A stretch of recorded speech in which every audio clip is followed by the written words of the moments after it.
Zénos était un vaurien, renvoyé de son groupe, ignorant qu'il était en réalité un guérisseur de rang S. Sans emploi, il décide de reprendre sa vie en ouvrant une clinique, mais finit par élever accidentellement de puissantes filles bêtes à la place. Le jour de son renvoi, Aston, le chef du groupe, lui donna une pièce d'or, affirmant que c'était son indemnité de départ pour tout le temps passé à ne rien faire. Zénos tenta de plaider sa cause, mais ils se moquèrent de lui et le prévinrent de ne jamais mentionner qu'il avait fait partie de leur équipe. Il prit l'argent et partit. Pendant ce temps, ailleurs en ville, une jeune elfe nommée Lily était malmenée par des esclavagistes. Quand elle se défendit, l'un d'eux la poignarda, ce qui fit réprimander son partenaire pour avoir gâché leurs marchandises. Pendant qu'ils se disputaient, Zénos s'approcha discrètement par derrière. En voyant la jeune fille mourante, il proposa de l'acheter avec son indemnité de départ. Après qu'ils eurent pris l'argent et furent partis, Zénos s'approcha de Lily et la guérit en quelques secondes. Cela la surprit car elle pensait être vouée à l'au-delà. Elle fut stupéfaite de la facilité avec laquelle il l'avait guérie, même sans longue incantation. Et en pleurant, elle le remercia de lui avoir offert une seconde chance dans la vie, puis se présenta à lui. Quand elle lui demanda qui il était, Zénos se présenta comme un guérisseur autodidacte sans licence, précisant qu'il n'était personne. À ce moment, son estomac gargouilla, alors il lui proposa de lui trouver de nouveaux vêtements et de quoi manger. Plus tard, ils s'assirent dans un restaurant et tandis que Lily mangeait joyeusement, elle demanda à Zénos pourquoi il ne mangeait pas. Il prétendit ne pas avoir faim. Mais la vérité était que ses finances étaient plus dans le rouge qu'une ex toxique. Curieuse, Lily lui demanda ce qu'il faisait comme travail, et Zénos admit qu'il venait d'être renvoyé de son ancien groupe d'aventuriers et était sans emploi. L'instant d'après, un homme lézard nommé Zandé entra, le bras blessé.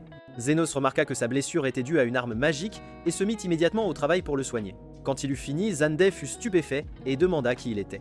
Alors Lily présenta Zénos comme un guérisseur à petit budget. Cependant, Zandé affirma n'avoir jamais entendu parler d'un guérisseur si puissant. Et dans son enthousiasme, le reconnaissant Zandé paya Zénos quelques pièces d'or, puis partit en promettant de ne pas l'oublier. Cela laissa Zénos momentanément stupéfait, et quand il réalisa qu'il était normal d'être payé pour de telles choses, il déclara qu'il ouvrirait une clinique de guérison. Cependant, n'ayant pas de licence, il précisa que ce serait une clinique clandestine. Lily insista pour devenir son assistante. Et quand il tenta de refuser, elle lui rappela qu'il était son maître, alors il accepta qu'elle le rejoigne. Ensuite, ils se rendirent dans la partie abandonnée de la ville pour chercher un endroit où établir la clinique et tombèrent sur une vieille maison encore intacte. Une Lily effrayée avertit Zénos que de tels lieux abritaient souvent des rats, mais Zénos s'en moquait. Quand il entra dans la maison, Lily le suivit de près et éclaira l'endroit avec de la magie de lumière. Alors qu'ils regardaient autour d'eux, une apparition nommée Carmilla surgit et tenta de les attaquer, mais Zénos la repoussa avec sa magie de guérison. Il s'excusa ensuite auprès de Carmilla d'avoir fait irruption chez elle, mais expliqua qu'il ne pouvait partir car c'était la seule propriété de choix dans la zone et proposa qu'elle les prenne comme locataires. Bien sûr, Carmilla n'était pas intéressée et invoqua d'autres apparitions pour les chasser, mais Zénos les dispersa facilement en même temps. Réalisant qu'elle ne pouvait le vaincre, Carmilla accepta de les laisser rester à condition qu'ils n'aient pas accès au deuxième étage. Le lendemain matin, après avoir fini d'installer la clinique, Zandé arriva avec sa sœur Zofia, qui avait également une blessure par balle. Après avoir examiné la blessure, Zénos informa Zofia qu'il devrait lui amputer le bras et lui demanda 1 million pour le faire. Zofia dit à Zénos qu'il était plutôt audacieux de lui facturer un tel prix, car il savait qu'elle était Zofia la tornade. En entendant cela, Zénos réalisa qu'il était en présence de l'un des 3 chefs des bidonvilles et du leader des hommes lézards, qui était plus ou moins un Robin des Bois à petit budget. Zénos expliqua qu'il ne se contenterait pas de lui couper le bras, mais le régénérait aussi, ce qui était plutôt compliqué, donc il ne le ferait pas gratuitement. Il ajouta qu'il avait juré de ne jamais travailler gratuitement, mais elle était déjà en train de bugger en affirmant qu'il était impossible pour un guérisseur de régénérer un bras. Voyant sa confiance, Zofia accepta de le laisser faire. Pour commencer, il invoqua un scalpel fait de son mana, qu'elle affirma n'avoir jamais vu non plus. Et pendant qu'il effectuait l'amputation, il engourdit également la douleur avec de la magie de guérison. Il combina ensuite magie défensive et multiples sorts de guérison pour régénérer le bras, des os aux muscles et à la peau, surprenant Zofia, qui le félicita d'être un guérisseur de classe mondiale. À ce moment, Zandé remarqua Carmilla suspendue la tête en bas au plafond et demanda qui elle était. Zénos expliqua qu'elle était leur colocataire, et le garçon fut surpris d'apprendre qu'il vivait avec une apparition. Ensuite, Zofia dit qu'elle enverrait ses gens à Zénos pour des traitements. Quelques jours plus tard, alors que Lily et Zénos discutaient de la guerre de territoire en cours entre les hommes lézards, les orques et les loups-garous, leur porte fut soudainement défoncée par des loups-garous qui entrèrent comme s'ils étaient chez eux. Leur chef Linga dit qu'elle était venue pour lui car sa guérison des hommes lézards leur avait donné un avantage sur son peuple dans la guerre et elle n'aimait pas ça. Elle l'attaqua immédiatement avec une hache, mais à sa grande surprise, celle-ci se brisa contre sa barrière défensive. Zénos ordonna alors à Lily d'aller attendre dans l'arrière-salle pendant qu'ils s'occupaient de leurs invités, et après son départ, Linga ordonna à ses hommes d'attaquer Zénos. Comme prévu, ils ne purent le blesser. Et quand Linga réalisa qu'ils avaient affaire à une sorte de gojo contrefait, elle ordonna à ses hommes de saccager l'endroit à la place. Zénos tenta de les en dissuader, mais ils refusèrent d'écouter jusqu'à ce que Carmilla apparaisse. Voulant les maudire pour avoir saccagé son lieu, Zénos lui demanda calmement de se retirer, et quand Linga vit que Carmilla obéissait, elle se mit à quatre pattes et commença à s'excuser. Il s'avéra que les loups-garous craignaient les apparitions, et voyant qu'il en commandait une, elle conclut qu'il était quelqu'un avec qui on ne pouvait pas plaisanter et força ses hommes à s'excuser aussi. Quelques jours plus tard, un orc vint chercher Zénos pour qu'il le suive afin de s'occuper de Lowith, la chef des orques. Zénos accepta d'accompagner l'orque après avoir appris que l'état de Lowi était grave. Mais quand ils arrivèrent, il fut surpris de la voir assise tranquillement sur son trône. D'autre part, Lowi était ravi de rencontrer enfin le célèbre docteur clandestin dont les hommes lézards et les loups-garous ne cessaient de vanter les mérites depuis un certain temps. Elle lui demanda ensuite s'il pouvait dire pourquoi elle était incapable de bouger de sa position. Alors Zénos s'approcha pour l'examiner en scannant son corps à la recherche de blessures externes. Cela lui permit de découvrir qu'elle avait ingéré une pierre de mana, et Lowi admit l'avoir mangée par erreur parce qu'elle avait faim. Il la traita d'idiote stupide pour une telle erreur, mais dit qu'elle n'avait rien à craindre car cela sortirait quand elle irait aux toilettes. Quand il commença à s'éloigner, Lowi l'appela, disant que la pierre allait bientôt exploser dans son ventre parce qu'elle en avait mâché une partie. Elle avait déjà accepté son destin, mais ses hommes étaient têtus et refusaient de la quitter, alors elle voulait léguer leur fortune à quelqu'un qui l'utiliserait bien, et Zénos était l'heureux élu. Au lieu d'être excité à l'idée d'hériter d'une fortune, Zénos s'équipa de son scalpel et retira la masse de pierre en moins d'une minute, surprenant les orques présents. Pour l'empêcher de faire exploser tout l'endroit, il serra ses mains, qu'il protégeait avec de la magie défensive, autour d'elle. Les orques furent stupéfaits qu'il soit indemne, mais Zénos écarta cela comme si de rien n'était et rendit la clé de leur fortune à Lowey, disant que les honoraires étaient trop élevés pour le travail accompli. Impressionné par son humilité, Lowey rit et déclara qu'elle aimait Zénos, lui promettant que les orques lui devaient une grande dette. Zénos dit qu'il n'avait besoin de rien d'eux, mais Lowey n'écoutait pas, et lui dit qu'elle enverrait ses gens pour assurer la sécurité de sa clinique. Quelques jours plus tard, la nuit, une Lily-boudeuse fit remarquer que depuis que Zénos s'était lié d'amitié avec les caïds des bidonvilles, il passait souvent à la clinique. Zénos acquiesça, trouvant étrange qu'il vienne toujours sans blessure, ce qui surprit Lily car il était clair que le garçon obtus n'avait pas encore compris la raison. À ce moment, Carmilla prit la parole et révéla que c'était parce que son charisme naturel avait attiré les trois chefs. Elle prédit aussi qu'il se ferait bientôt la guerre pour lui, mais Zénos supposa que Carmilla plaisantait et refusa de se soucier de ce qu'elle avait dit. Cependant, le lendemain, les trois chefs se présentèrent à des moments différents, et l'informèrent qu'ils déclaraient la guerre aux autres, exactement comme Carmilla l'avait prédit. Le jour suivant, Zénos se rendit au Colisée abandonné pour regarder le combat, et assura au groupe qu'il n'était pas venu pour les arrêter. Prenant ces paroles comme une approbation, Zofia déclara que quiconque survivrait à la bataille revendiquerait Zénos comme sien. Et les deux autres furent d'accord. Suite à cela, le combat commença et dura le reste de la journée, jusqu'à ce que quelqu'un fasse remarquer que personne ne semblait sérieusement blessé, même s'ils s'étaient infligés de sérieux coups. C'est à ce moment-là qu'ils réalisèrent que Zénos les avait guéris tout le temps. Alors Lowey fit remarquer que s'ils continuaient, le combat ne finirait jamais. Zénos fut d'accord avec la maman musclée et dit qu'il pouvait continuer s'ils tenaient toujours à se battre, mais précisa qu'il ne ferait qu'accumuler leurs factures car ils ne travaillaient pas pro bono. Cela fit rire les filles, mais elles convinrent que continuer le combat était inutile et décidèrent de faire une trêve, même si elles continueraient à se battre pour Zénos. Lily demanda ensuite à Zénos pourquoi il était intervenu et avait arrêté la guerre, et il expliqua que son maître lui avait dit un jour qu'un guérisseur de premier ordre était quelqu'un qui pouvait rendre le monde meilleur. Cela fit réaliser à Lily que même si Zénos était aussi avide que Monsieur Krabs, il était prêt à sacrifier sa source de revenus pour que la paix règne, et cela la fit l'admirer encore plus. Alors elle lui dit qu'elle l'aimait bien. Zénos supposa qu'elle parlait d'un amour platonique et dit qu'il l'aimait bien aussi, ce qui fit bouder la pauvre Lily, car il était inutile d'expliquer des sentiments à une personne plus obtuse que Luffy et Goku réunis. Des semaines plus tard, le commandant de division des Chevaliers Royaux convoqua Krishna, sa vice-commandante, et l'informa des rumeurs selon lesquelles la guerre de territoire dans les bidonvilles s'était apaisée. Krishna ne pensait pas cela possible, car la querelle entre les trois factions durait plus longtemps que votre dernière relation, mais le commandant ne voulait pas rejeter les rumeurs comme infondées. Il craignait que si elles s'avéraient vraies, le royaume serait en difficulté car les combats constants entre les demi-humains détournaient le peuple de tous les problèmes auxquels le royaume était confronté. Il ne voulait rien qui puisse faire douter le peuple du roi. Il ordonna donc à Krishna d'enquêter sur la tierce partie qui aurait mis fin seule à la longue querelle.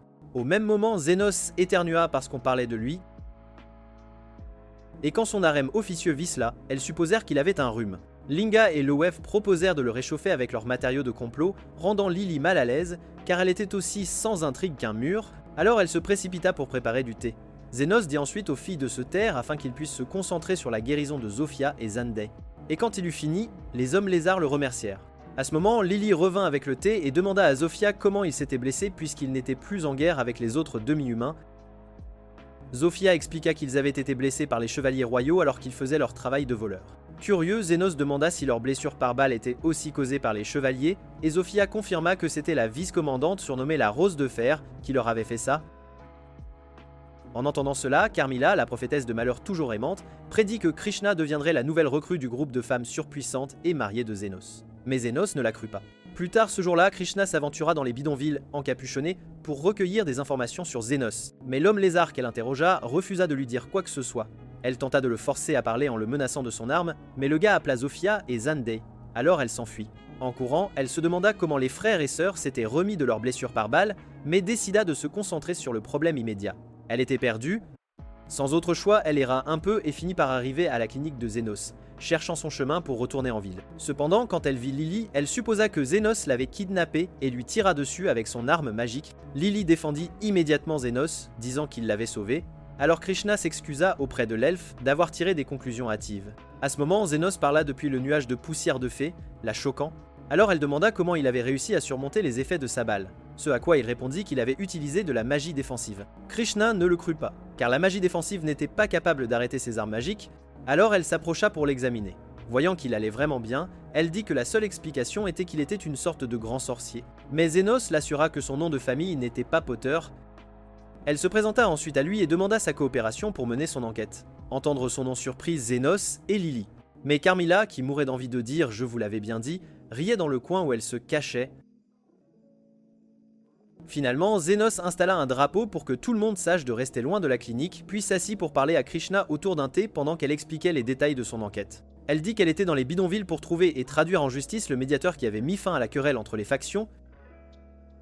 Selon elle, quelqu'un ayant le pouvoir d'unifier les bidonvilles pourrait représenter une menace pour le royaume. En entendant cela, Lily vint à la défense du médiateur, mais ses paroles firent douter Krishna quant à l'identité de ce dernier. Lily jura que non. Et même s'il était évident qu'elle mentait, Krishna la crut et dit qu'elle ne s'attendait pas à ce que son enquête soit une promenade de santé. Zénos proposa alors de lui montrer le chemin du retour, mais alors qu'il marchait vers la porte, elle aperçut sa table d'examen et demanda pourquoi elle était là. Zénos mentit et prétendit qu'il voulait la jeter. Alors Krishna lui demanda de la laisser l'utiliser pour le moment. Elle expliqua qu'elle avait besoin d'une base d'opération pendant son enquête et proposa de le payer pour la laisser s'installer là.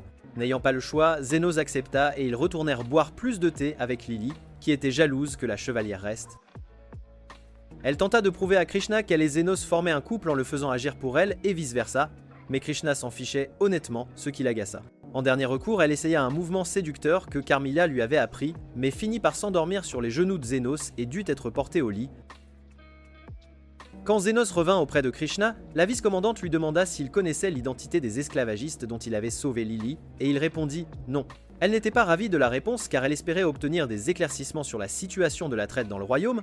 Changeant de sujet, elle demanda s'il était possible pour un guérisseur de régénérer entièrement un bras, car elle avait remarqué que le bras de Zofia était complètement guéri alors qu'elle l'avait laissé gravement blessé. Elle était sûre que le médiateur était derrière cela et jura qu'elle l'arrêterait à tout prix.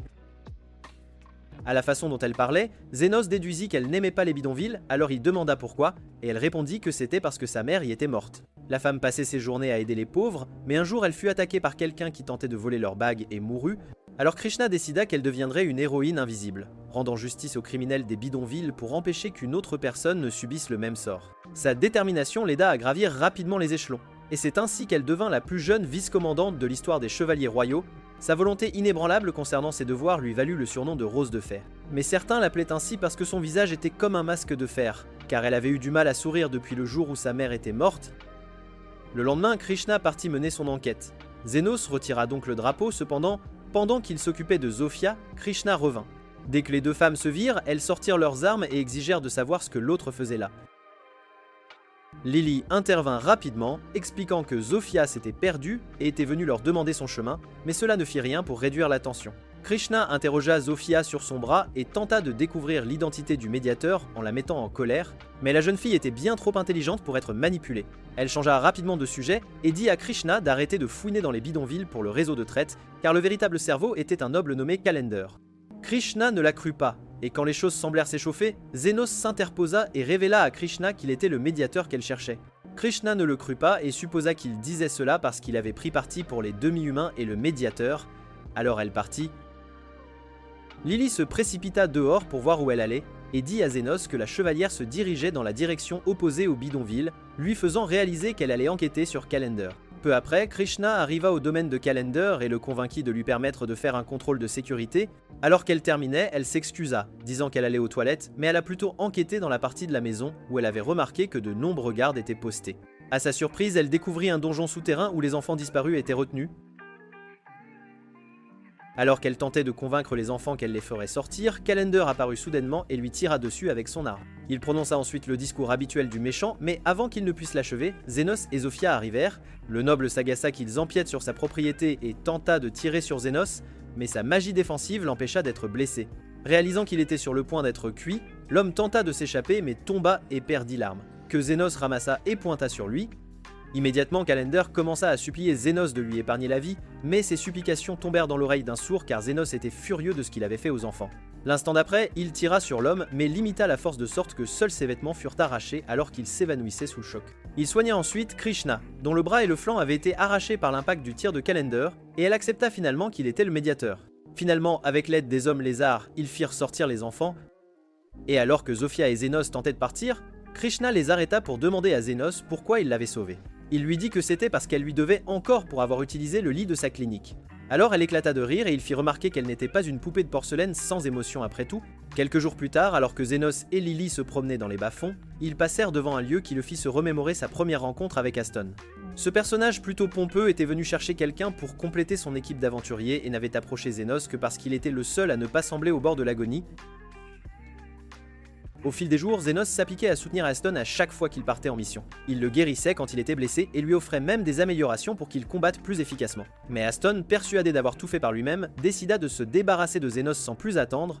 De retour au présent, l'ancienne équipe de Zénos se rendit dans une caverne pour accomplir une mission pour un noble du nom de Fennel, car ils aspiraient à rejoindre les ligues majeures. Ce groupe excessivement confiant s'y aventura, persuadé que la quête serait une véritable promenade de santé, mais lorsqu'ils se retrouvèrent nez à nez avec les renards de feu qu'ils étaient censés traquer, ils réalisèrent très vite qu'ils étaient en très mauvaise posture.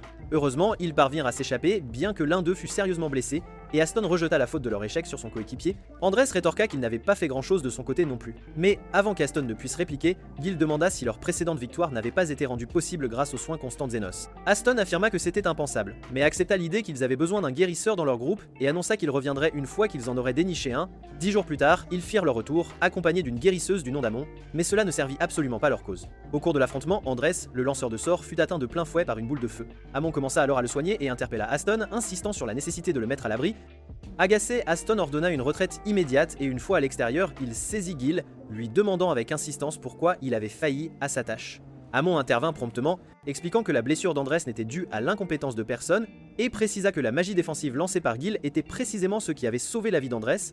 Malgré tout, Aston refusa catégoriquement d'y croire et exigea qu'elle guérisse Andrés sur le champ afin qu'il puisse retourner sans tarder à la caverne. Human lui expliqua alors que sa requête était totalement absurde, car même les guérisseurs de rang supérieur ne seraient pas en mesure de le rétablir sans le transporter d'abord à l'hôpital. Cela contraignit Aston à revoir sa position, mais son entêtement l'empêchait obstinément d'admettre qu'il avait commis une erreur monumentale en renvoyant Zénos. Il demanda à Human si quelqu'un pouvait posséder des capacités de guérison d'élite sans détenir de licence, et elle lui répondit par la négative. Cela ne fit que renforcer ses profondes illusions selon lesquelles Zénos n'était qu'un parfait bon à rien, une véritable perte de temps. Plus tard, lorsqu'ils firent leur retour en ville, le serviteur de Fennel les informa que leur service n'était désormais plus nécessaire, car ils avaient lamentablement échoué à accomplir leur quête. Aston supplia désespérément l'homme de leur accorder une nouvelle chance, ce qu'il finit par faire. Une fois l'homme parti, Gao s'interrogea sur la raison de cette décision, alors que leurs autres membres du groupe étaient totalement hors d'état de nuire, et Aston lui répondit qu'ils iraient récupérer Zénos. Il refusait toujours catégoriquement de reconnaître que Zénos leur avait apporté son aide, mais il se dit que sa présence les aiderait à retrouver leur position dominante. Le lendemain, ils se rendirent dans les bas-fonds pour tenter de retrouver Zénos. Mais comme ils ignoraient totalement où chercher, ils allèrent trouver Zafia afin de l'engager pour qu'elle le localise à leur place. Dès que Zafia comprit qu'ils étaient ces ingrats idiots qui avaient purement et simplement chassé Zénos de leur équipe, elle leur intima l'ordre de prendre la poudre d'escampette. Cela les incita à rendre visite à Linga, mais le loup les traita exactement de la même manière que Zafia, les obligeant à se tourner vers Lua, qui elle aussi leur réserva le même accueil glacial. Agacé et profondément embarrassé, Aston tenta de se persuader qu'il ne l'avait pas éconduit à cause de Zénos. Mais il fut brusquement interrompu par Gil, qui venait d'apercevoir Zénos se promenant en compagnie de Lily. Sans attendre, il se lança à la poursuite de Zénos et l'interpella, lui annonçant qu'il était venu le ramener, mais Zénos le stupéfia en refusant catégoriquement sa proposition. Quand Aston exigea de connaître la raison de ce refus, Zénos lui expliqua que ses conditions de travail étaient absolument déplorables, et qu'il ne reviendrait que s'il acceptait de commencer à le rémunérer correctement. Aston refusa catégoriquement d'accepter ces conditions. Et alors même qu'il était en train de dire à Zénos qu'il savait pertinemment qu'il n'avait absolument nulle part où aller, des habitants commencèrent à interpeller Zénos, le remerciant chaleureusement de les avoir soignés. Quelques enfants vinrent également demander à Zénos de jouer avec eux, Et quand Aston fut témoin de toute l'affection que Zénos recevait, sa fureur ne fit que décupler. Lorsque Zénos tenta de s'éloigner, cet idiot égocentrique essaya de le persuader de revenir auprès de lui. Mais Zénos refusa obstinément, ce qui ne fit qu'accroître sa rage de manière exponentielle. Il tenta de s'en prendre violemment à Zénos. Mais Krishnat surgit soudainement et lui tira dessus. Zénos lui demanda alors ce qu'elle faisait dans les bas-fonds. Krishna expliqua qu'elle était venue spécifiquement pour le trouver, ce qui incita Zénos à lui faire remarquer qu'elle se trouvait bien loin de la clinique. Krishna ne considéra pas cela comme un quelconque problème et lui rétorqua que si elle n'était pas aussi désorientée que Zoro, il serait déjà mort. Aston ne parvenait absolument pas à comprendre pourquoi Krishna se montrait si amical avec un parfait inconnu comme Zénos, alors il se força à se relever et tenta de provoquer Zénos une fois de plus. Krishna se tourna vers lui à cet instant précis et lui annonça qu'elle l'arrêtait pour tentative d'agression, mais le lâche prétendit que tout cela était l'idée de Gilles et s'enfuit à toutes jambes avant qu'elle ne puisse l'intercepter. Quelques jours plus tard, les jeunes femmes vinrent rendre visite à Zénos à la clinique et lui racontèrent la visite d'Aston. Elles expliquèrent qu'elles avaient mis des espions aux trousses d'Aston et de Gilles pour les surveiller de près, mais ces derniers avaient réussi à leur fausser compagnie et n'avaient plus donné signe de vie depuis. Lully suggéra qu'ils avaient peu être abandonnés et étaient rentrés chez eux, mais Zofia ne croyait pas qu'Aston était le genre de personne à baisser les bras si facilement. Pour sa part, elle pensait qu'il avait peu être rejoint la guilde souterraine, réputée pour accepter toutes sortes de missions, quelle que soit leur nature ou leur moralité. Zénos ne croyait pas qu'Aston irait aussi loin, car il fallait débourser une somme considérable pour engager un membre de cette guilde. Carmilla fit alors remarquer que si Aston était venu dans l'intention de récupérer Zénos, cela signifiait qu'il était en grande difficulté, mais Celtia n'était pas du tout de leur avis. Elle lui parla d'une personne que tout le monde désignait sous le nom de Le Guide et expliqua que cette personne acceptait n'importe quelle tâche, qu'il y ait ou non une rémunération en jeu. Plus tard, après le départ des jeunes femmes, Lily trouva Zénos assis seul dans la clinique, alors elle lui prépara du thé et s'installa à ses côtés. Au bout d'un certain temps, elle s'endormit, alors il la porta jusqu'à sa chambre et revint pour trouver Carmilla en train de se servir une tasse de thé. Il s'assit donc simplement avec elle. Pendant qu'ils conversaient, Carmilla découvrit que Zénos avait jadis tenté de ranimer un cadavre. Mais son maître l'en avait empêché, lui enseignant plutôt à utiliser sa magie de guérison pour sauver des vies. Cela l'incita à aborder le sujet de la vie artificielle qui était créée grâce à une ancienne sorcellerie démoniaque, permettant de fabriquer des golems à partir de pierres spéciales. Lorsque Zénos se leva finalement pour débarrasser la table, la maison fut soudainement secouée, comme si un violent tremblement de terre venait de frapper. Cependant, Carmilla en déduisit que l'origine de ces secousses provenait de la direction des bas-fonds. Elle sortit donc immédiatement pour aller vérifier. À sa grande surprise, elle constata que les bas-fonds étaient la cible d'une attaque menée par un golem. Lorsque Zénos et elle finirent par arriver sur les lieux, l'endroit était déjà en ruine, et le golem continuait de tout dévaster avec la fureur d'un gorille enragé. Les jeunes femmes les rejoignirent rapidement et informèrent Zénos qu'un grand nombre de personnes étaient blessées, alors il leur demanda de localiser et de rassembler tous les blessés en un seul et même endroit afin qu'ils puissent leur prodiguer des soins. À leur insu, ils étaient observés à distance par une mystérieuse silhouette encapuchonnée qui se révéla être le véritable créateur du golem. Il fut impressionné de constater que sa création était aussi destructrice qu'il l'avait prévu, mais il n'était pas entièrement satisfait du fait qu'elle n'était pas aussi mobile qu'il l'avait espéré. Néanmoins, il estima qu'elle pourrait accomplir sa tâche et se demanda quelle serait la réaction de Zénos une fois que les personnes autour de lui commenceraient à succomber. De retour dans les bas-fonds, les trois chefs et leurs sbires indemnes collaborèrent pour secourir les habitants piégés sous les décombres. Ils rassemblèrent également toutes les personnes blessées et les conduisirent auprès de Zénos, qui utilisa son puissant sort de guérison pour soigner absolument tout le monde. Tandis qu'il continuait de prodiguer des soins à toutes les personnes qu'on lui amenait, Carmilla remarqua que Zénos semblait un peu contrarié et lui en demanda la raison. Il expliqua que c'était parce qu'il travaillait des heures supplémentaires sans aucune rémunération et ajouta que s'il découvrait qui était à l'origine de cette attaque, il s'en occuperait personnellement et immédiatement. L'objet de sa colère continuait de l'observer et il était stupéfait de voir que Zénos était capable de guérir un si grand nombre de personnes simultanément. Cependant, il se dit que tous ses efforts seraient vains car rien ne changerait tant que le golem ne serait pas définitivement neutralisé. Finalement, Zénos acheva de s'occuper de toutes les personnes blessées. Et pendant qu'il se reposait un instant, Carmilla l'informa que le golem continuerait de faire des ravages tant qu'il n'aurait pas accompli ses ordres. Avec un soupir, Zénos se leva et déclara qu'il allait affronter le golem, ce qui honnêtement surprit Carmilla.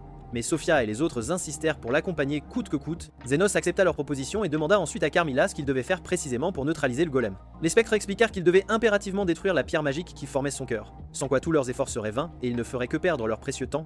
Fort de cette précieuse information, Zénos donna pour instruction aux jeunes femmes de s'acharner sans retenue sur le golem, promettant de les soutenir activement grâce à sa magie. Les jeunes femmes chargèrent immédiatement le monstre avec détermination, et tandis qu'elles l'affrontaient, Zénos commença à utiliser sa magie d'amélioration sur elles. Cela les rendait pratiquement aussi invincibles que Superman et elles en étaient absolument ravies. D'un autre côté, Zénos maintenait une distance rapprochée avec elles afin de garantir l'efficacité maximale de son amélioration, tout en observant attentivement le golem pour en analyser les mouvements. Une fois qu'il eut précisément déterminé le temps nécessaire à sa régénération, il demanda aux jeunes femmes de détruire ses deux jambes, ce qu'elles exécutèrent sans tarder.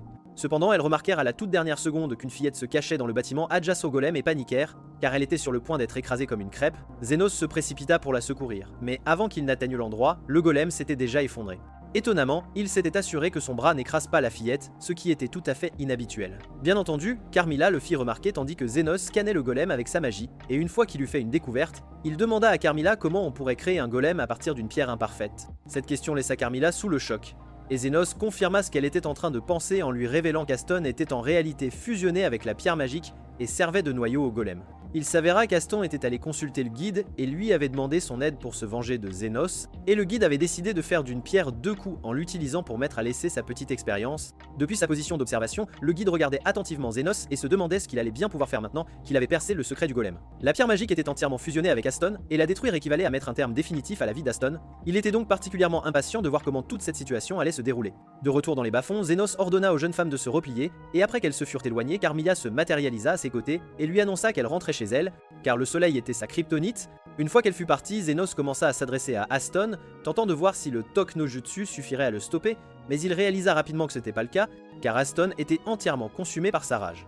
N'ayant plus d'autre option, il concentra toute son attention sur le golem et parvint à ouvrir sa poitrine pour révéler Aston, qu'il trancha ensuite avec sa lame de mana. En voyant cela, le guide fut déçu, car il s'attendait à une conclusion bien plus spectaculaire et dramatique. Mais juste au moment où il s'apprêtait à s'en aller, il réalisa qu'Aston était toujours en vie. Zénos était en train de détruire la pierre magique tout en soignant Aston simultanément, s'assurant que ses entailles n'étaient pas trop profondes pour causer des dommages irréversibles. Cela fut une véritable surprise pour le guide, qui s'attendait à le voir complètement épuisé après avoir guéri des centaines de personnes et même soutenu les jeunes femmes pendant leur combat précédent. Aston reprit rapidement ses esprits et demanda à Zénos pourquoi il s'efforçait de le sauver, et Zénos lui expliqua que c'était parce qu'il avait besoin qu'il reste en vie pour pouvoir dénoncer le guide. Il ajouta également que c'était parce qu'il lui était profondément reconnaissant de l'avoir tiré des bas-fonds et de lui avoir offert cette pièce d'or, qu'il avait ensuite utilisée pour sauver Lily. Cependant, sa raison primordiale de le sauver était qu'il était un guérisseur, et que la guérison était précisément ce qu'il maîtrisait le mieux.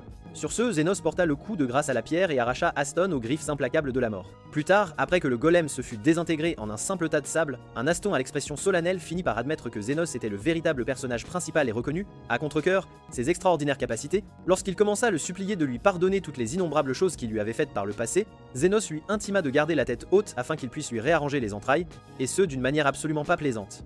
Aston tenta de reculer et de plaider sa cause, mais Zénos était bien décidé à obtenir sa vengeance et le fit d'un unique coup de poing qui l'assomma sur le champ. Lorsqu'il finit par se réveiller, Krishna se tenait penché au-dessus de lui. Il lui demanda alors où se trouvait Zénos. Elle lui répondit que le guérisseur était rentré chez lui, puis elle le plaça en état d'arrestation pour de multiples chefs d'accusation, dont l'exhibitionnisme public. Étant donné que le coup de poing de Zénos avait été d'une telle puissance qu'il avait complètement dévêtu, elle lui transmit également le message de Zénos, qui stipulait qu'il avait pris l'épée d'Aston en guise de paiement et lui remis une pièce d'or, que Zénos avait laissée comme indemnité de départ. En voyant cette pièce, Aston éclata en sanglots, car jamais de toute son existence il n'aurait imaginé que Zénos lui tendrait une telle bouée de sauvetage. Au même moment, Zénos croisa les jeunes femmes sur le chemin du retour, et elles insistèrent pour le porter sur le reste du trajet, ce qu'il leur permit de faire. Pendant ce temps, le guide décida qu'il était grand temps pour lui de se terrer, et déclara qu'il avait hâte de pouvoir à nouveau s'amuser avec Zénos.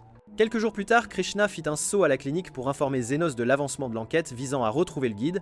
Elle expliqua qu'il s'était rendu à l'endroit où Aston l'avait rencontré, mais ils avaient constaté qu'il avait déjà déserté les lieux. Zofia et les autres, qui étaient également passés faire un tour, affirmèrent avoir elles aussi mené leurs propres investigations et découvert que le guide était un loup solitaire qui n'avait commencé à fréquenter la guilde que très récemment.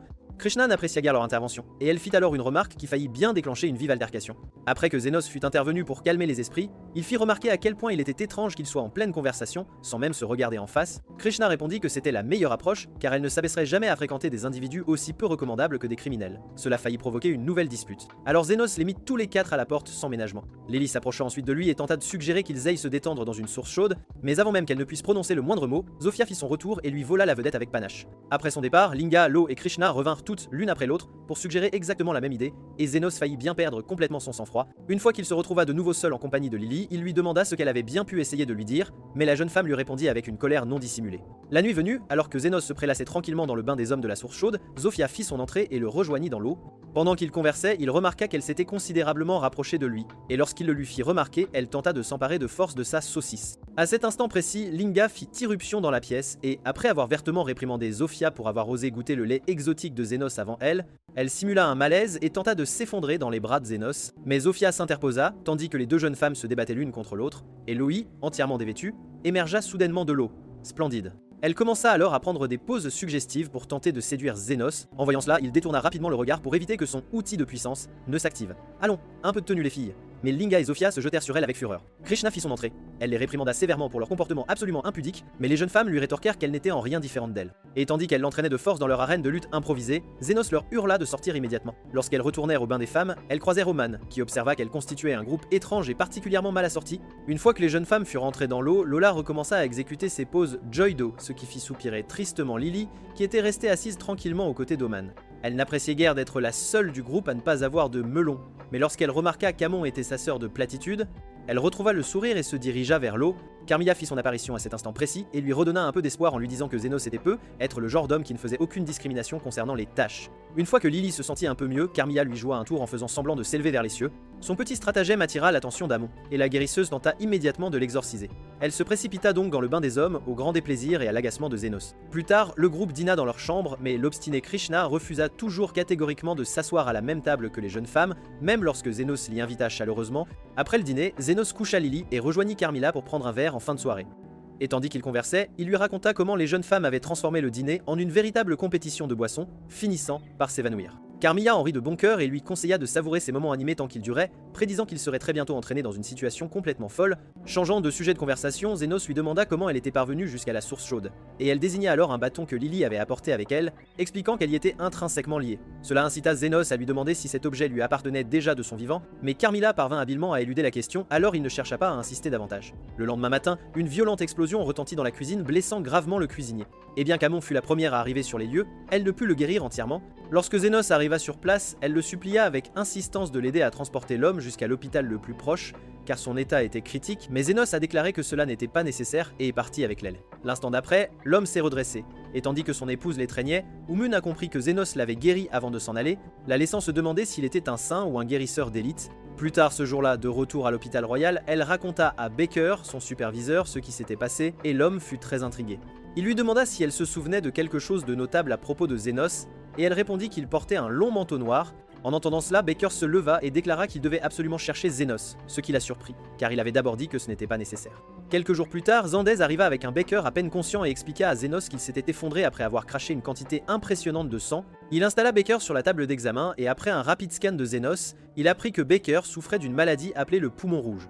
Il demanda à Lily et Zondea de reculer, car la maladie était très contagieuse, mais il était perplexe quant à la manière dont Baker l'avait contractée, puisqu'il existait un remède. L'instant d'après, Baker se redressa et, après avoir félicité Zénos pour son diagnostic d'une précision remarquable, se présenta comme un guérisseur d'élite de l'hôpital royal. Au même moment, Uman fit irruption et commença à réprimander Baker pour son plan absurde de retrouver Zénos en se rendant lui-même malade. Baker tenta de défendre ses actions, mais l'instant d'après, il cracha soudainement du sang. Il sortit alors une fiole contenant un médicament et en but le contenu. Il expliqua ensuite à Zénos qu'il avait pris une substance qui provoquerait les mêmes symptômes que le poumon rouge, mais l'assura qu'il irait bien, car il avait pris l'antidote. Curieux, Zénos demanda où il avait obtenu cette substance, et Baker révéla qu'il l'avait fabriquée en cherchant un remède contre la maladie du poumon rouge. Il admit ensuite qu'il était venu chercher Zénos après avoir entendu qu'il portait un manteau noir, car il pensait que c'était quelqu'un qu'il connaissait. Zénos expliqua que le manteau avait appartenu à son maître. Alors Baker demanda le nom de son maître, et Zénos avoua que son maître ne le lui avait jamais dit. Après avoir entendu cela, Baker invita Zénos à venir travailler à l'hôpital royal et à l'aider sur cette affaire.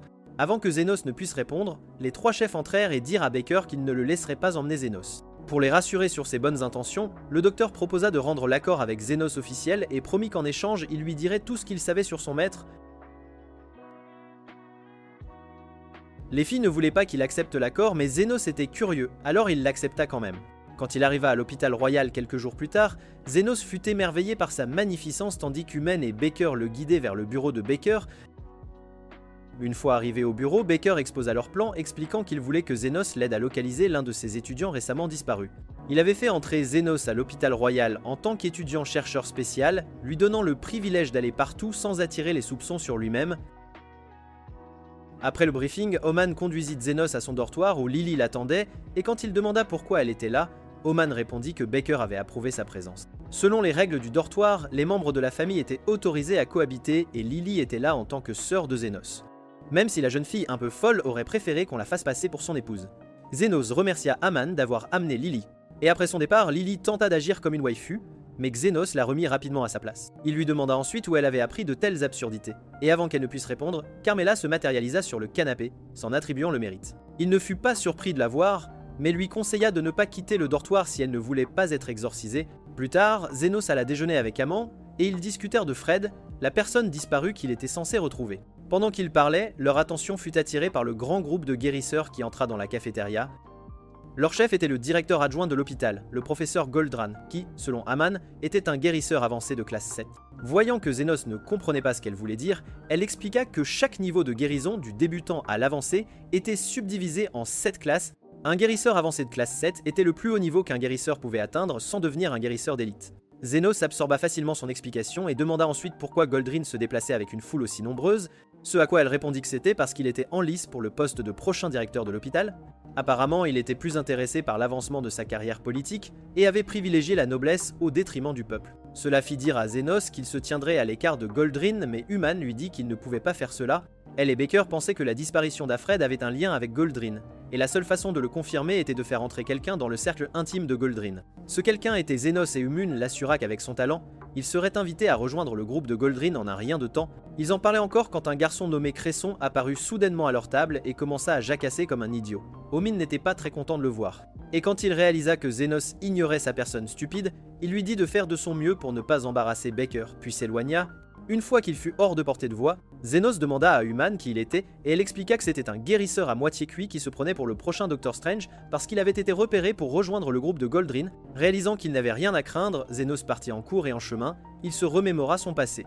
Après que son maître l'eut frappé sur la tête pour avoir tenté de ressusciter un mort, l'homme le prit sous son aile et lui enseigna comment devenir un véritable guérisseur. Il y avait un autre étudiant à part lui dont le nom était Veritra, et leur maître s'assurait de leur inculquer les principes d'un guérisseur. De retour au présent, Zénos était assis en classe pendant qu'un cours sur les morts vivants se déroulait.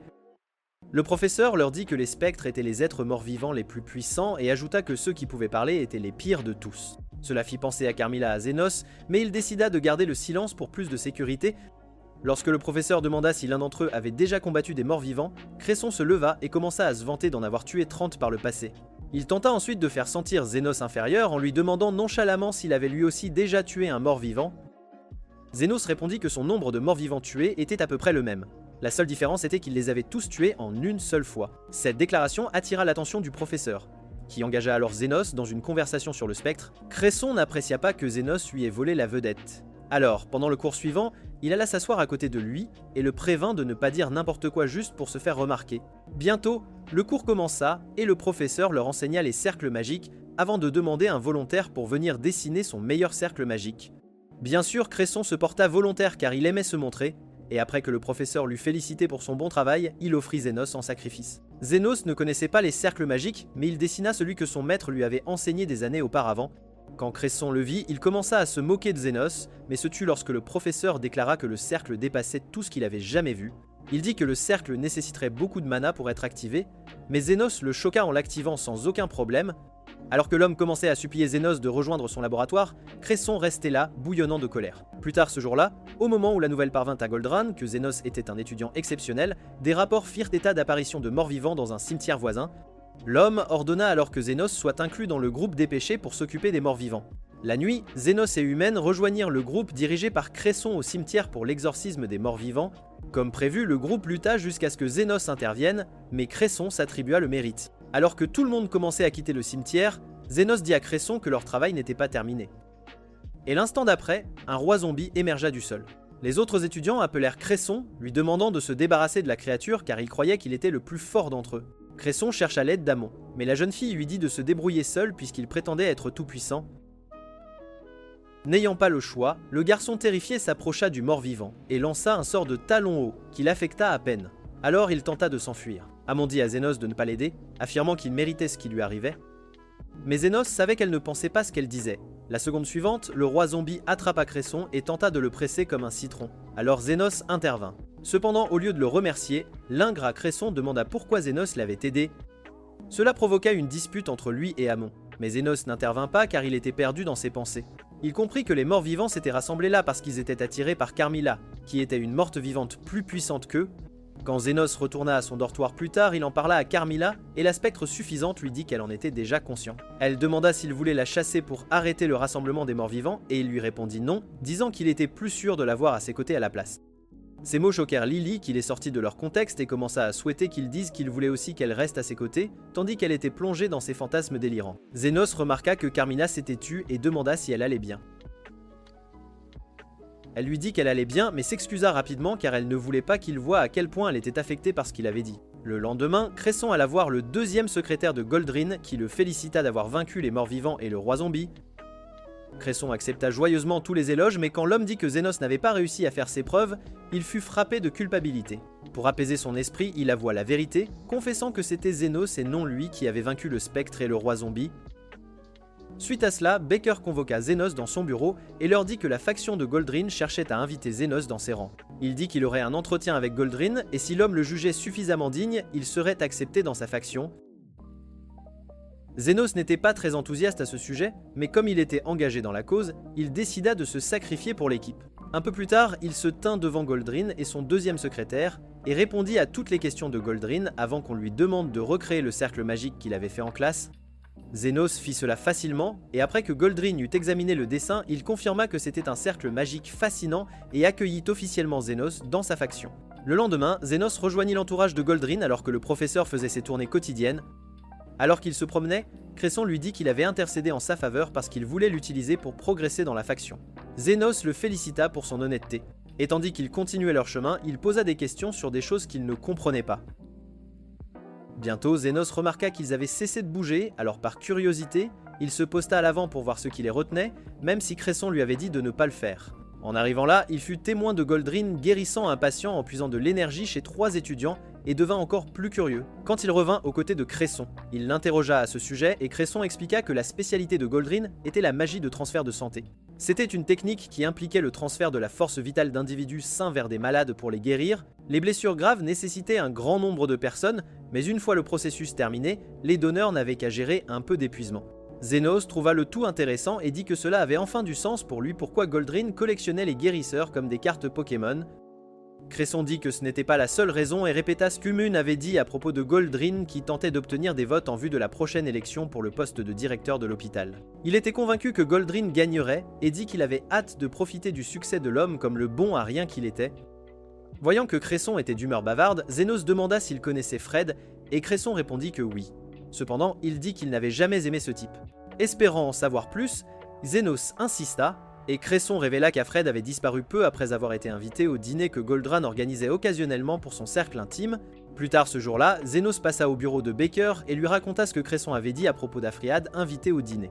Quand il tenta de partir, Baker lui dit qu'il devait faire tout ce qui était en son pouvoir pour être invité à ce dîner. Baker tenta ensuite de se lever mais heurta accidentellement sa table, faisant tomber des livres et des pièces de monnaie sur le sol. Au lieu de les ramasser, il demanda à Zenos quelle pièce il ramasserait en premier s'il devait ramasser les pièces du sol. Avant que Zenos ne puisse répondre, Baker posa une deuxième question, voulant savoir si Zenos croyait que toutes les vies devaient être valorisées de manière égale. Encore une fois, Baker fut empêché de répondre, cette fois par Uman, qui entra pour dire à Baker qu'il était en retard pour sa réunion. Le lendemain, Cresson invita Zenos à caresser le chien de Sid Goldrin avec lui, faisant réaliser à Zenos que le garçon était plus ou moins le garçon de course de la faction. Alors qu'ils se promenaient dans l'hôpital, ils rencontrèrent le premier secrétaire de Goldran, un ivrogne nommé Bond, et Cresson commença immédiatement à le flatter. Bond n'essaya même pas de le divertir, et après avoir exprimé son aversion pour le chien de Goldrin, il dit à Cresson qu'être un lèche-bot professionnel ne le mènerait nulle part dans la vie. Alors qu'il commençait à s'éloigner, il se retourna soudainement et lança la bouteille qu'il tenait à Cresson, qui ne parvint pas à l'attraper. Effrayé par le bruit, Cresson lâcha accidentellement la laisse du chien qui s'enfuit. Cresson et Zenos le poursuivirent, mais le chien était une future star de la course, alors ils ne purent le rattraper. Et finalement, il fut renversé par une calèche. Immédiatement, ils se précipitèrent aux côtés du chien.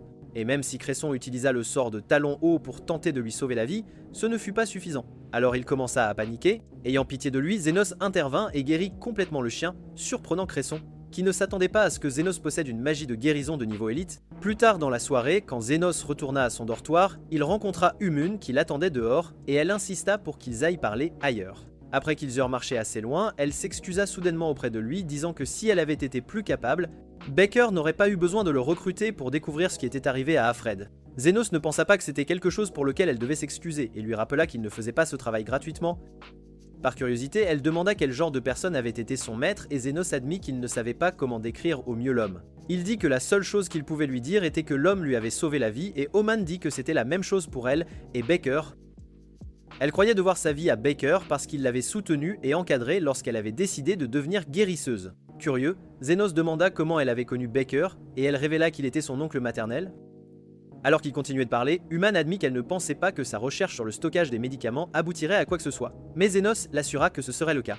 Il lui conseilla de compter sur son entourage pour l'aider, car c'était ce que son professeur lui avait enseigné, et elle le remercia de lui avoir fait se sentir moins comme un échec. Sur le chemin du retour vers le dortoir, ils furent arrêtés par Cresson, qui accourut vers eux et supplia Zenos de l'aider. Quelques heures auparavant, Goldran était retourné à son bureau après une réunion avec Fennel. Et lorsque son deuxième secrétaire demanda comment cela s'était passé, le professeur soupira, notant qu'il semblait troublé. Le secrétaire demanda si quelque chose s'était passé pendant la réunion, et Goldrin se rappela ce qui s'était produit. Fennel lui avait demandé d'examiner sa fille Charlotte, car elle avait développé une éruption cutanée sur le visage, qui avait grossi au cours d'une semaine. Goldrin en déduisit que c'était un cas de ce qu'on appelait le visage étrange, ce qui n'était pas mortel, mais laissait souvent le visage déformé. Fennel avait supplié le professeur de faire tout ce qui était en son pouvoir pour guérir sa fille. De retour dans le bureau de Goldrin, il se dit que la croissance avait déjà pris racine sur le visage de la jeune fille, donc une chirurgie pour les retirer était nécessaire. Avec suffisamment de donneurs et de magie transfert de santé, la peau pourrait être régénérée. Mais Fennel lui avait dit que sa fille n'accepterait pas de laisser tant de gens voir son visage, donc c'était hors de question. Essayer de trouver la meilleure façon de gérer la situation donna mal à la tête à Goldran, alors il décida de faire une pause et d'aller voir son chien. En chemin, il rencontra Bonce, qui lui dit que son précieux cabot avait été renversé par une calèche, et Goldrin perdit son sang-froid. Il attrapa Bonce par le col, le croyant responsable de l'incident, mais Bon dit que ce n'était pas lui et lui expliqua que le gardien du chien l'avait soigné. Croyant ses paroles, Goldrin lâcha Bonze et partit retrouver son chien qui se reposait dans sa chambre. À sa grande surprise, il vit que le chien était complètement guéri et n'avait aucune cicatrice, et il pensa avoir trouvé une solution au problème du visage étrange. De retour dans le dortoir de Zenos, Cresson expliqua que Goldran voulait qu'il guérisse la fille de Fennel parce qu'il croyait que c'était lui qui avait guéri son chien. Human suggéra qu'il avoue la vérité et dise à Goldran que c'était Zenos qui avait guéri son chien, mais Cresson refusa, car cela compromettrait ses chances dans la faction. Il supplia Zenos de l'aider à nouveau, l'appelant même son grand frère pour obtenir plus de faveurs. Mais Zenos lui dit qu'il n'était pas son frère. Juste à ce moment, Lily leur apporta du thé et quand Cresson la vit, son côté dégénéré et lubrique s'activa. Human présenta Lily comme la sœur de Zenos, et quand la jeune fille joua le jeu, remerciant Cresson de veiller sur son frère même si c'était l'inverse. Elle se rapprocha ensuite de Zenos, et d'après son comportement, Cresson supposa que leur relation était du niveau du complexe fraternel. Alors il dit quelque chose. Sa déclaration déplut à Lily et elle dit à Zenos qu'elle ne voulait pas être près de quelqu'un comme Cresson. Le lendemain, Zenos accompagna Goldrin et Cresson pour une visite à domicile chez la fille de Fennel. Quand Fennel les emmena dans sa chambre et frappa à la porte pour lui dire que le docteur était là pour la voir, elle refusa d'ouvrir, disant qu'elle ne voulait pas de l'opération. Goldrin tenta de la convaincre que la chirurgie se passerait bien, mais Charlotte refusa toujours d'ouvrir. Voyant cela comme une occasion unique de se trouver une femme riche, Cresson proposa de parler avec Charlotte.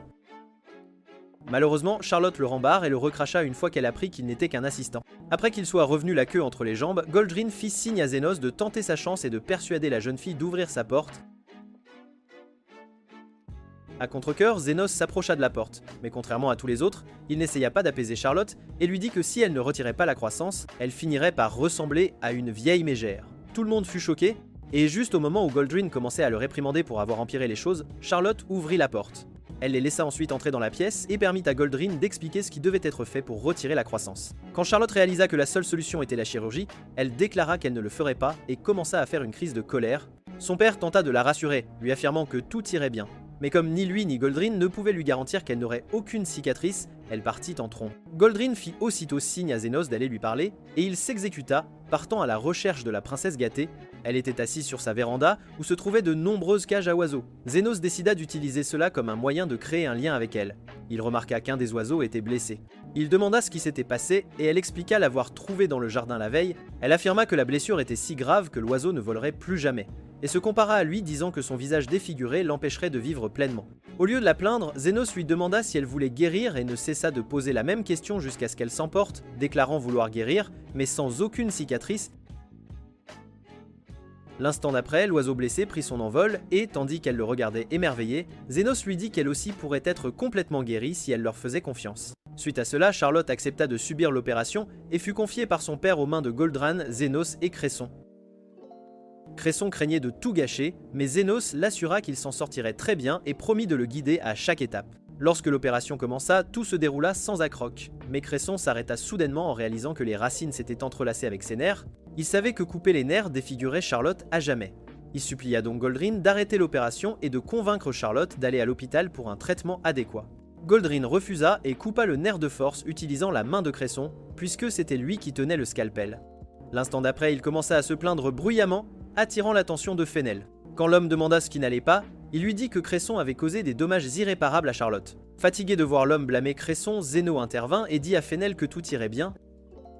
Il prit alors le relais de l'opération, laissant Goldran et Cresson stupéfaits une fois qu'il eut terminé. Plus tard, lorsque Charlotte se réveilla, elle saisit immédiatement un miroir pour confirmer que son visage était redevenu normal. Une fois qu'elle l'eut confirmé, elle versa quelques larmes et demanda à son père où était le professeur. Il lui répondit qu'il était retourné à l'hôpital pour se préparer aux élections. Charlotte se souvint alors de Zénos et demanda à son père s'il connaissait son nom, et l'homme répondit par la négative. Cependant, le serpent qui se trouvait là à ce moment-là le lui dit. Pendant ce temps, à l'hôpital royal, Zénos aida Amine à transporter les nouveaux médicaments expérimentaux de Baker vers une salle de stockage. Ils étaient encore là quand Baker vint les chercher pour demander à Zénos comment l'opération s'était déroulée. Zénos lui dit que tout s'était bien passé et Baker affirma qu'il était sûr que Goldrin l'inviterait bientôt à son dîner. Comme par hasard, Cresson arriva en courant pour annoncer à Zénos qu'ils avaient tous deux été invités au dîner de Goldran. Tard cette nuit-là, Zénos, Lily et Cresson assistèrent au dîner chez Goldran. Après le repas, Zénos et Lily se mêlèrent aux invités et apprirent que, lors du dîner auquel Afrod avait participé, il avait passé la majeure partie de son temps à s'occuper de Bon. Quand ils l'approchèrent, Zénos posa des questions à Bon sur ce qui s'était passé cette nuit-là, et l'homme admit qu'il était trop ivre pour se souvenir. Il dit que Fred était un bon gars, et le seul de la faction de Goldrin à lui parler, car Goldrin avait convaincu les autres qu'il était un menteur. Cette déclaration laissa Zénos perplexe, car il était illogique que Goldrin fasse de Bon son secrétaire s'il ne lui faisait pas confiance. Comme si elle lisait dans ses pensées, Lily demanda à Bon pourquoi il était devenu le secrétaire de Goldrin, alors qu'il était évident qu'ils ne s'entendaient pas, et Bon répondit que c'était parce qu'ils se connaissaient depuis aussi longtemps que ta ligne de cheveux en 10 ans.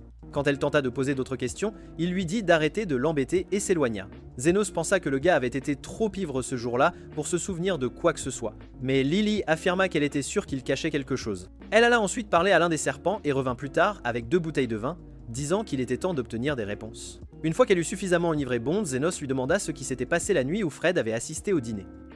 Il répondit qu'ils étaient allés se promener dans le jardin. Zénos suggéra donc qu'ils fassent de même. Au moment où ils sortirent, Bond pouvait à peine tenir debout tout seul. Zénos le soutint donc. Cependant, l'homme ivre trouva quand même un moyen de tomber. Il prit même Zénos pour Goldrin et dit que Goldrin allait monter en grade pour avoir aidé Fennel. Curieux, Zénos demanda de quoi il parlait, mais Bonze lui dit de ne pas faire l'idiot et de se souvenir de ce qui s'était passé cette nuit-là, 13 ans auparavant. Jouant le jeu, Zéno dit qu'il ne pouvait pas croire que 13 ans s'étaient déjà écoulés, et Bonze répondit que c'était cette nuit-là que la vie de Goldrin avait changé pour toujours. Il mentionna une explosion à Fennel, disant que c'était grâce à son aide aux nobles qu'il avait obtenu sa place de professeur à l'hôpital royal. Avant qu'il ne puisse en dire plus, il s'évanouit. Zénos suggéra donc de le déposer chez un serviteur car il était évident qu'il ne se réveillerait pas de sitôt. Plus tard, après être rentrés, ils tentèrent de reconstituer ce que Bonze leur avait dit, mais furent interrompus par l'apparition soudaine de Carmilla. Zénos dit à la spectre qu'elle flirtait en étant là, mais elle écarta ses mots et dit qu'elle avait reconstitué ce que Bonze avait dit. Au même moment, dans les bidonvilles, les 3 chefs avaient fait irruption dans la clinique de Zénos. Et pendant qu'ils avaient une autre dispute inutile, l'un des hommes de Zofia vint la trouver. Il lui dit que Zand s'était gravement blessé pendant qu'il travaillait. Alors elle dit aux gars de se préparer car ils allaient trouver Zénos. De retour au manoir de Goldrin, Carmilla donna sa version de ce qu'elle croyait s'être passé 13 ans auparavant. Elle dit que le jour de l'explosion, Goldrin avait sauvé la vie de Fennel. Et à cause de cela, l'homme l'avait récompensé en l'aidant à devenir professeur. Cependant, comme l'histoire était gardée secrète, Lily dit qu'il était fort probable que Goldrin se soit attribué le mérite de l'exploit d'un autre guérisseur. Elle ajouta également qu'Afrod aurait pu se cacher pour se protéger du danger. Carmilla félicita Lily d'avoir élaboré une telle théorie, faisant sentir à la jeune fille qu'elle était comme Sherlock Holmes. Elle dit alors qu'il pourrait diriger une agence de détectives depuis la clinique. Avant que Zénos ne puisse lui dire qu'elle délirait, Cresson entra dans la pièce. Il leur dit qu'il voulait leur présenter certaines des personnes avec lesquelles il s'était lié d'amitié. Et tandis que Lily l'accompagnait, Zénos resta en arrière pour parler à Carmilla. Il avait compris que la nuit de l'explosion, Goldrin avait choisi de sauver Fennel au détriment de la vie des autres blessés. Carmilla lui demanda ce qu'il voulait faire, et il lui répondit qu'il rapporterait ses découvertes à Baker et laisserait l'homme gérer tout. Il remercia ensuite Carmilla de l'avoir aidé à assembler les pièces, mais elle, de manière cliché, fit semblant de ne pas vouloir son appréciation. Après avoir quitté la pièce, Zénos rejoignit les autres invités sur la véranda et apprit qu'une agitation se produisait à l'extérieur. La cause de cette agitation était Amine et les demi-humains qui étaient venus chercher Zénos. Goldran ordonna à ses hommes de les chasser, mais les filles battirent les gardes et forcèrent leur entrée. Loi interpella alors Zénos, lui disant que Zand était gravement blessé et expliqua que c'était Amon qui leur avait dit où le trouver. Entendant cela, Goldran exigea de savoir si Zénos était associé à des demi-humains, mais Zénos l'ignora pour s'enquérir de l'état de Zandei. Lowy répondit que sa respiration était superficielle, et Zofia se mit à genoux, s'excusant de son apparition soudaine, mais dit que la situation était trop grave pour attendre son retour. Zénos lui dit de ne pas s'inquiéter et qu'il serait avec eux sous peu, choquant tout le monde. Goldrin tenta de le convaincre qu'il faisait une erreur en s'associant et en aidant des demi-humains, mais Zénos n'en avait cure. Il fit ses adieux à Cresson et sauta avec Lily dans ses bras tandis qu'il s'enfuyait. Goldrin dit que Zénos était un fou et jura de s'assurer qu'il ne travaillerait plus jamais comme guérisseur. Cresson convainc que Zénos était un fou, mais reconnut aussi le fait que Zénos était l'incarnation de ce qu'un vrai guérisseur devrait être.